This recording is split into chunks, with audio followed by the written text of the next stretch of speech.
with our elimination round ones. And of course, we will still qualify one more team from each group to make it into our playoff stage, which starts tomorrow. Of course, this best of fives. If you missed yesterday, we'll be starting off with capture the flag every single time. Hardpoint will be map number 2, and then the new mode of keeper will always be in map number 3. After that, it'll be dealer's choice. Of course, a couple of different maps that are also in the mix for our players to choose, and our first opening CTF will be on Chalet here, Dan. Both teams 0 and 3 yesterday. We didn't really get to see either of them perform at their best. They were kind of shut down by oppositions who just seemed to be one step above. But now, as you just go down a little bit, you go down a bracket, this is where you can actually find your footing and get some belief back in the game. We had a nice interview with Alex from Power. He thinks that maybe the fact they were on blue spawn in Hardpoint made a big difference. Sure. So we'll be interested to see how that goes when we do get to Hardpoint. But of course, it's going to be CTF to kick us off here. Absolutely the case. And again, for these teams that we're going to see largely this elimination round 1 across every single group, these are the teams that came in with the lower of expectations. And of course, they were playing up against some of our heavy favorites.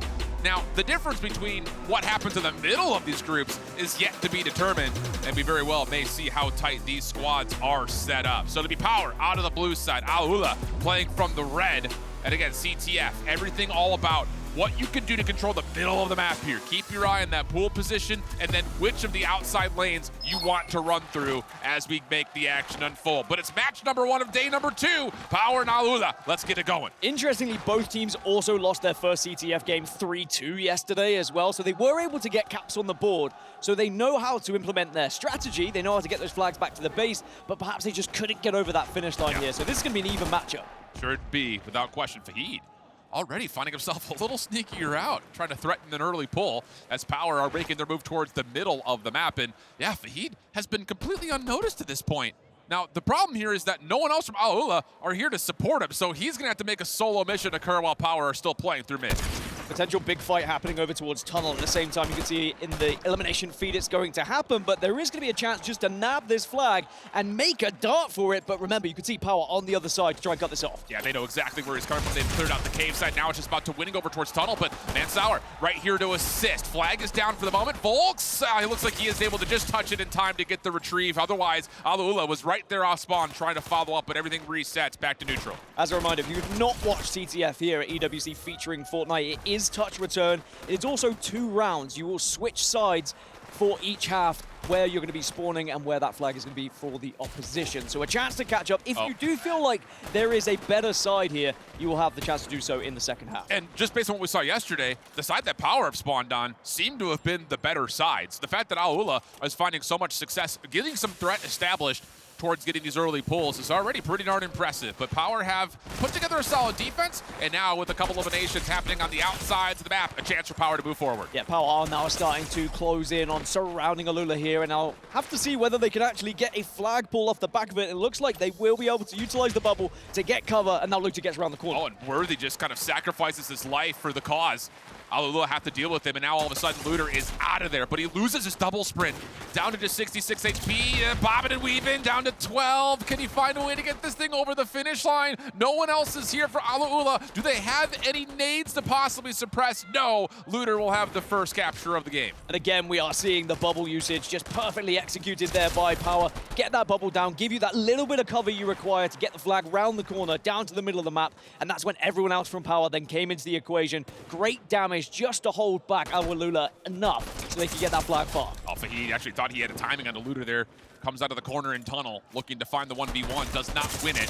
So Power once again, find a couple of key eliminations. Volk's not making the move over towards the flagpole once again. Hero, the only defender in the way, and he gets flat out double teamed. Fahid on the corner, trying to save off whatever he possibly can. The cleaner comes through. Fahid into the bubble, not able to win the first fight. Now it's just down to what Adapter can grab, which is nothing and Worthy with the cover of the bubble is out. Worthy is off, and now you have to run. This is where you can use the pool for a little bit of extra cover. And I like the fact you go into pool because you've got so many avenues from that pool side. It depends where the opposition is spawning, where your teammates are spawning, but Power should be able to tuck this one home. And that's not just because of Worthy's ability to finesse in and out of the pool, but there's also further members for Power still threatening the ULA base.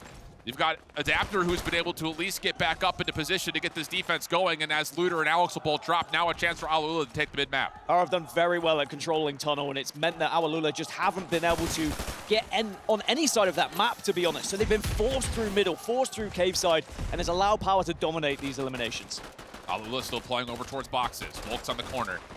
A little bit of a self-bubble just to keep this position in favor of Power, but eliminations are not as convincing as you may like. Lots of damage on both sides. Volk still holds the high ground, and now with an elimination towards Fahid, Power make their move again to move across the map. Power dominating in the eliminations right now, but Hero trying to just scrap something back. Only the 3 elims, and I mean, after several minutes of play here, that shows that clearly they are being outplayed in every aspect of this area. And I will say, you know, in terms of Chalet compared to Panther, another map that you will see throughout the entirety of this event, this map does feel a little bit slower in terms of kill potential, mostly because everyone's just tying for these positions that are really just winnable, and you turn that into your pivot point for success. And you can see exactly how Fahid is trying to make that happen, but as he drops, Power once again come away 2 for 1, and they will continue to win the middle of the map with Looter playing a bit further forward here. Only 35 seconds left of this round, so maybe one last chance for a pull if anyone's aggressive, but it looks like Alalu are on their side and Power are on the other side, so it's just going to be a standoff, and we're going to be flipping halves here. Sure seems that way, and yep, that's exactly what the call will likely be. Alula one last chance as Hero tries to force the issue down low, does get the win.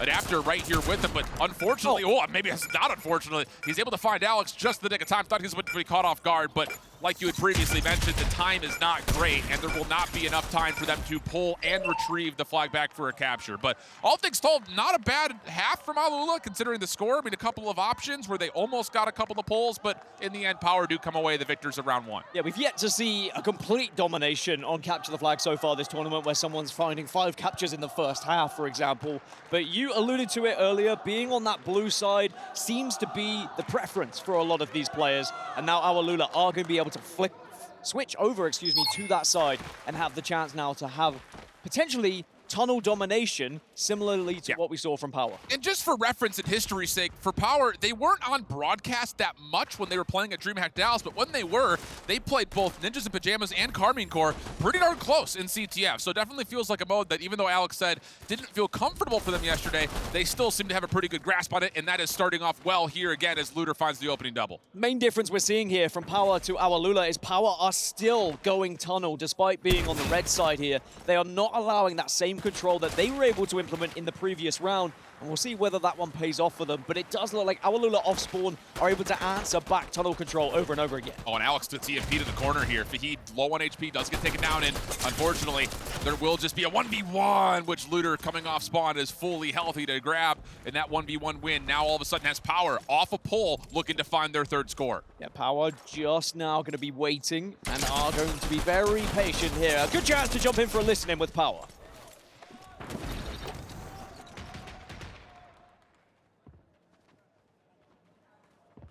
Two tunnel. Wait, never mind. Chill on the comms. 2 tunnel. Is there one monster? There should be one Mustang. Yeah. 1 box is down. One tunnel. They bubbled me. Yeah, I'm looking behind you, Alex. Crack shot! Dead. One more. Connector. Yeah. They invade me. I died. Side. Yeah, dead. Kill. Good Okay. I'm mid. I got a good spawn. Kill one. Nice. 100. Dead. 1. Nice. Got it back. Good shit.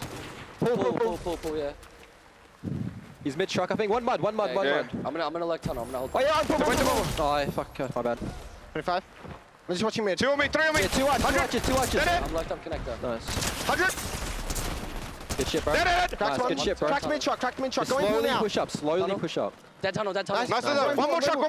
Yeah, truck. I'm coming to you, Bolt. I'm gonna try to...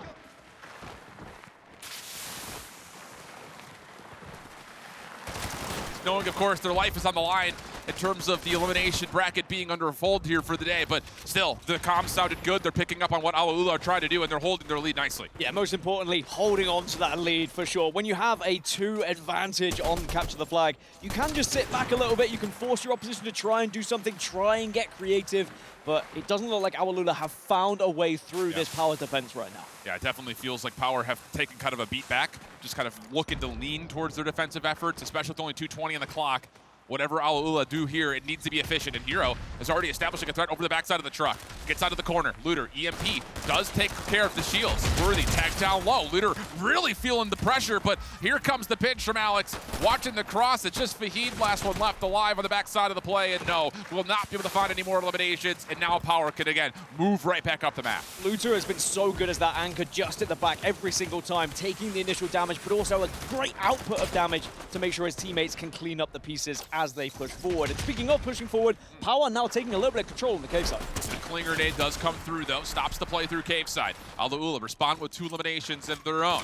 Alex through, but Hero's got a beat on him. Nice shot from Alex, does connect, follows up with a pistol, trying to get the trade. Is one more, and no, it doesn't happen, at least not initially. Eventually, there is elimination that comes through from Ansauer, but it takes a lot of damage, and it takes, even more importantly, a lot of time off the clock, as all the ULA are now dealing with their backs against the wall. Good news, Alex still isn't too old at 16. Is still hitting shots, hasn't lost the mechanical ability of some of these youngsters. Crazy, by the way, to be competing on your birthday for your share, of course, of $1 million in this tournament. And Power would love to be able to progress further into those quarterfinals, but at the moment, it's looking pretty good. 1 minute, 8 seconds left on the clock, so our ULA need to do something quickly, and they need back-to-back flags. All right, you hit this perfectly, though, Dan, talking about how Looter has been such a great anchor for Power on this defense. He reads that whole play through that backside Hotel Chalet. And that's enough to at least allow an opportunity for Power to keep their defensive numbers in control. And even though there is a small moment of pull, it doesn't really turn into too much. Now we're down to the final 45. This would have to be a convoy of full for flag pulls if ULA were to pull this one back. Yeah, getting close to impossible at this point. Around 20 seconds-ish to get a flag all the way back to your base. So it is going to be a Power victory here in this first map. And I think they have deserved it, especially when you look across the board on eliminations. Alex up to 25 now at this point. And on the flip side, you're looking at around 10 to 15 for a lot of the ULA players. So it has been very much them being outslayed here. Definitely feels that way. Volks in a little bit of trouble backside hedges. Maybe a chance here for ULA to pull their numbers for maybe one final pull, throw a number on the scoreboard, but it does feel like it's a little bit too far gone, especially towards any sort of an overtime. So Power are going to take map number 1. The CTF looking a lot more controlled. And I think just generally listening into their comms, it feels like they've really got a concentrated effort in the mix. Yeah, very blessed that we get the listen-ins, and look at the movement we're seeing on the main stage as well. Some dance moves, some confidence coming out of Power, which is good to see after what they would say was a disappointing performance to start things off yesterday. But now they have the chance to try and take this momentum, go into maps 2 and 3 and try and progress with a 3-0 victory. Because if they can 3-0 themselves, then I think that would give them that belief of, okay, maybe we actually do have a chance when we play GG. Yeah, and that's, again, a huge step to go from playing a team like ULA to then all of a sudden stepping up, like Jess had said, to play up against Gaming Gladiators, who is still looking like one of our top, at least 4 teams that we have in the mix. Of course, their loss yesterday is something to consider, but still, first and foremost, it is to polish up your gameplay when you possibly can. Good start for the CTF. Now, I will say, not to get too far ahead of ourselves, as much as Alex was talking about, well, you know, did Exceed get the better side? Maybe would have played a little bit better. They did get 250